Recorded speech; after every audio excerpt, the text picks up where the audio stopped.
नमस्कार फ्रेंड्स, मी ॲडव्होकेट संजय गुरव. आज आपण अपकृत्याचा कायद्यातील पुढचा घटक आहे एक अपकृत्याची आवश्यक तत्वे. हे अपकृत्याचा कायदा आज आपण समजून घेतोय. त्यातील पुढचा घटक आहे अपकृत्याची आवश्यक तत्वे. तर पुन्हा एकदा स्पष्ट करतो, की हा कायदा कलमबद्ध कोडिफाईड नसल्यामुळे इथे आपण तत्वे, प्रिन्सिपल अभ्यासतोय. ही तत्वे सिद्ध झाल्याशिवाय कोर्टाचा दावा टिकू शकत नाही. तर काय आहे अपकृत्याची आवश्यक तत्वे, इसेन्शियल एलिमेंट्स ऑफ टॉर्ट.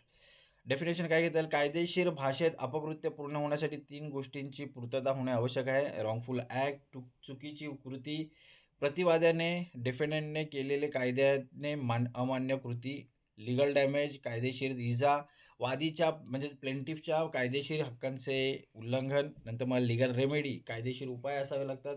त्या कृतीसाठी कोर्टात नुकसान भरपाईची मागणी करण्याची सोय असावी लागते. मुख्य तत्व आणि उपतत्व काय आहेत? तर अपकृत्य घडण्यासाठी खालील साखळी पूर्ण होणे गरजेचे असते. पहिली आहे चुकीची कृती किंवा ओमिशन्स, रॉंगफुल ॲक्ट ऑर ओमिशन. एखाद्याने असे काही करणे जे त्याने करायला नको हवे होते. उदाहरणार्थ मारहाण किंवा असे काही न करणे जे करणे त्याचे कर्तव्य होते. उदाहरणार्थ नगरपालिकेने उघडे मेनहोल न झाकणे. दुसरा आहे कायदेशीर इजा, लीगल इंजरी. येथे नुकसान म्हणजेच केवळ पैशाचे नुकसान नाही, इतर हक्कांचे उल्लंघन अपेक्षित असते. लॅटिन मॅक्झिम कोणती आहे? या संदर्भात अत्यंत महत्त्वाचं आहे. हे 2 तत्वे अपकृत्याचा पाया आहेत. एक आहे इंजुरिया साइन डॅमनम, इजा विना नुकसान. अर्थ काय? कायदेशीर हक्कांचे उल्लंघन झाले आहे, पण प्रत्यक्ष आर्थिक नुकसान झालेले नाही. निकाल काय येतो? तर येथे दावा दाखल करता येतो आणि नुकसान भरपाई मिळवली जाते. दुसरा आहे डॅमनम सेने इंजेरिया, नुकसान विना इजा. अर्थ काय? आर्थिक किंवा शारीरिक नुकसान झाले आहे, पण कोणत्याही कायदेशीर हक्काचे उल्लंघन झालेले नाही. निकाल काय? येथे दावा दाखल करता येत नाही. उदाहरणं समजून घेऊया. इंजुरियस अँड डॅमनेमचे उदाहरण, तुम्हाला मतदान करण्यापासून अडवणे. तुमचा उमेदवार जिंकला तरीही तुमच्या हक्कांचा भंग झाला आहे. डॅमनम सिने इंजेरियाचे उदाहरण काय? तुमच्या घराशेजारी कुणीतरी नवीन शाळा उघडली, त्यामुळे तुमच्या जुन्या शाळेतील विद्यार्थी कमी झाले आणि तुमचे आर्थिक नुकसान झाले. इथे तुमचे नुकसान झाले, पण समोरच्याने कोणताही कायदा तोडलेला नाही.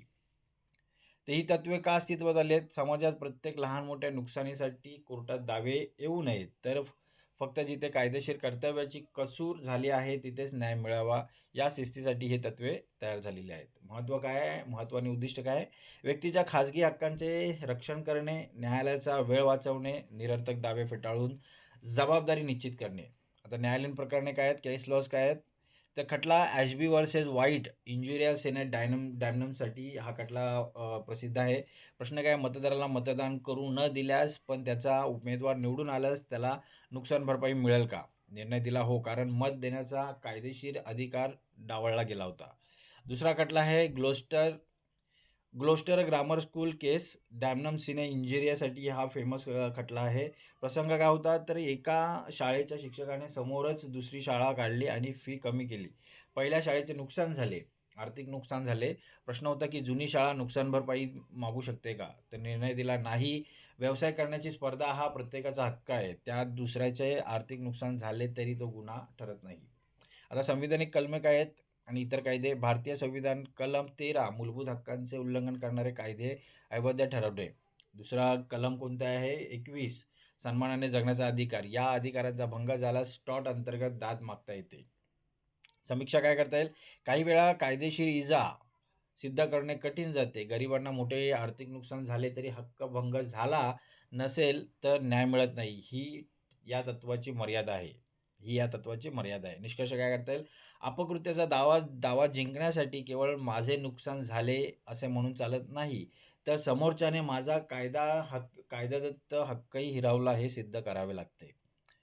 तर मित्रांनो, आज आपण अपकृत्याच्या कायद्यातील पुढचा घटक अभ्यासलेला आहे.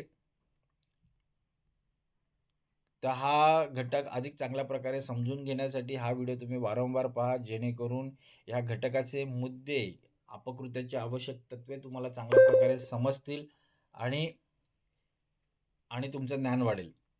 असेच कायदेविषयक ज्ञान मिळवण्यासाठी आमचं चॅनल सबस्क्राईब करा, लाईक करा, शेअर करा आणि आपल्या प्रियजनांना, मित्रांना फॉरवर्ड करा, जेणेकरून त्यांचंही कायदेविषयक ज्ञान वाढेल. तर आज आपण इथेच थांबूया. धन्यवाद.